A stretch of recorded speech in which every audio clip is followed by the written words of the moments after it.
Ayyee ashamaa kabajamtoota fi daawwattoota keenya har'aan tana keessummaa ajaa'ibaa takka qophiin keenya torbaan irraa akkuma itti fufetti jira. Keessummaa ajaa'ibaa takka qabannee isinii dhufnee jirra.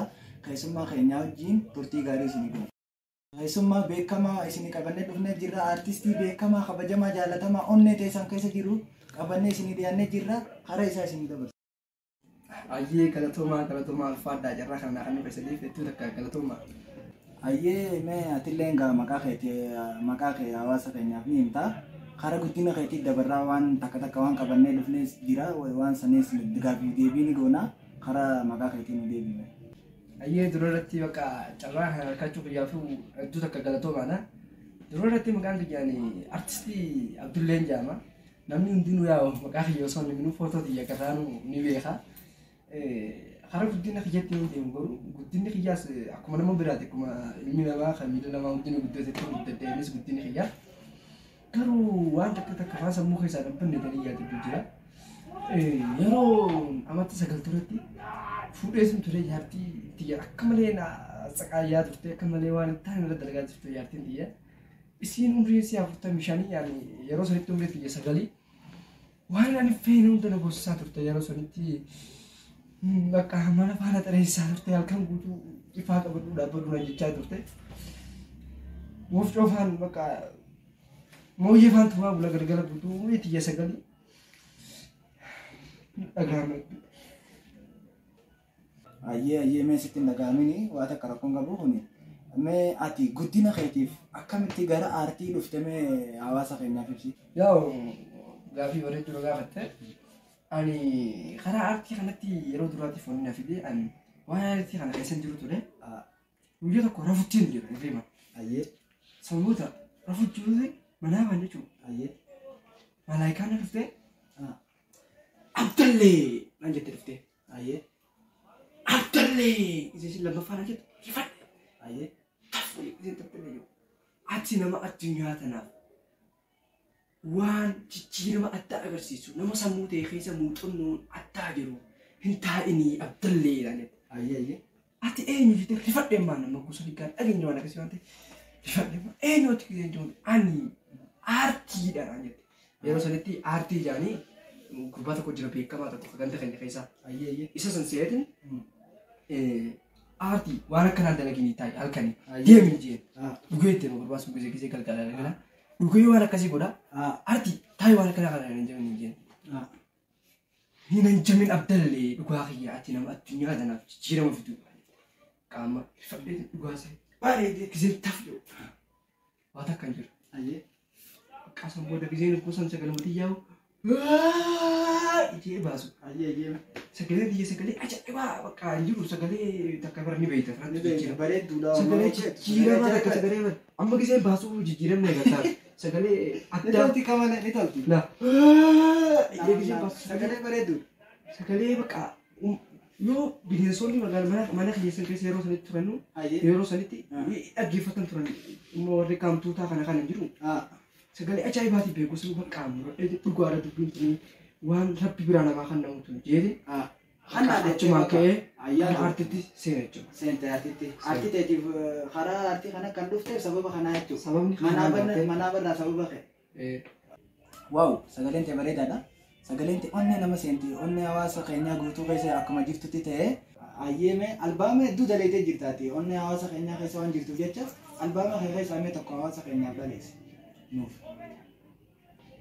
Yaa'u beekta beekamaadha ni beekta onnee hawaasa akka fuudhee jiru albaamni kiyya hundinuu ani albaama kiyya hundaa tokko irraa gadi hin jaalladhu tokko irraa hin jaalladhu hundaa'u wal qixaan jaalladha. Tokko kanaaf hanqina qaba jee yaadu inuma hin jiru albaama kiyya keessa. Ayyeeme kaitti albaamni kee kunumti jaalatama hawaasa biratti. Kana keessa kaitti mee itti haalaan ifaajaa turte hin jiru san tokko mee nuyi jaalatama. Wow, gaaffii bareedduu gaafatte.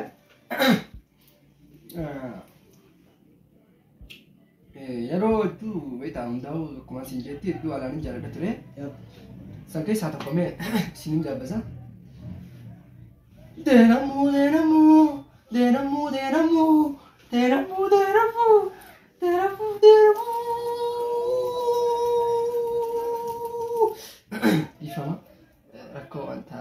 jecha ganama ammata. Tenamu tenamai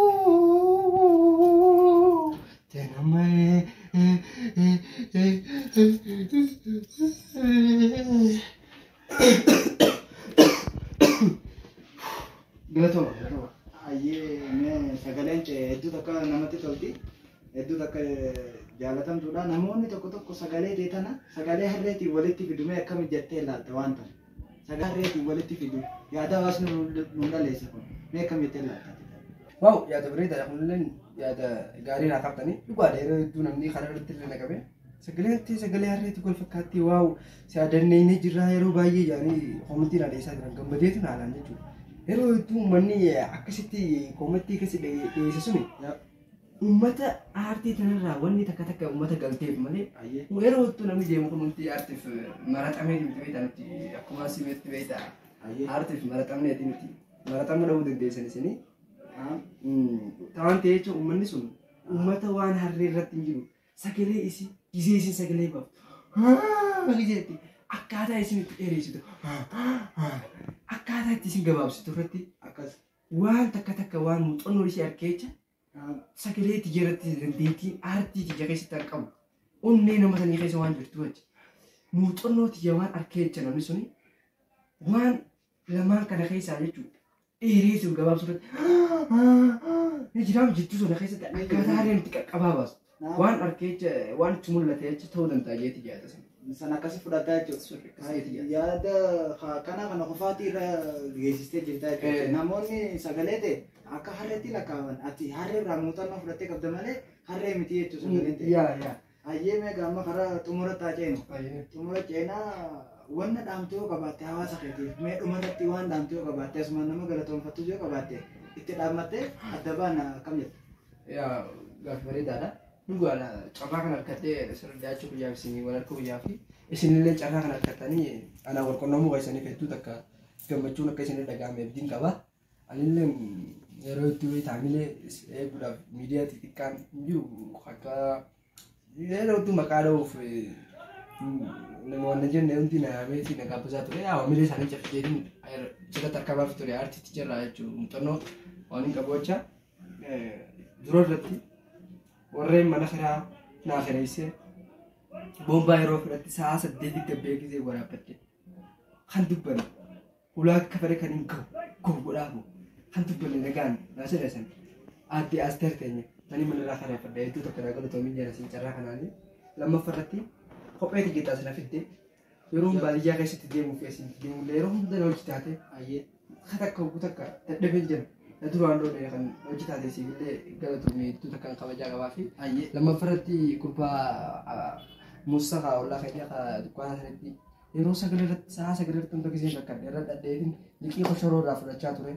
jireen beelee inda garaa deebii bishaanillee haayilaandii isaa ta'u waan adda addaa bakka liqii kaardis sa'a kudhan ganama bakkaan jiru sa'a jahattillee dhahee giseen dhadhee liqiin akkanaa ture innillee naanaa galatoomu asumaan liqii sanis akka irraanfatu jira isinillee asumaan galatoomaan isin jira. Ayyee galata guddaa nu biraa illee qabdaa waamicha keenya kabajjee asitti nu dhalaa'uudhaaf hedduu takka naa galatoomi siin jira asumaanii.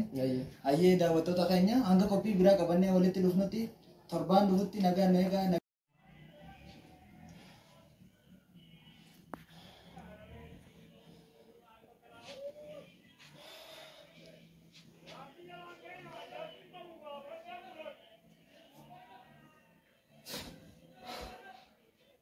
Wah arti dia. Orang di mana betul?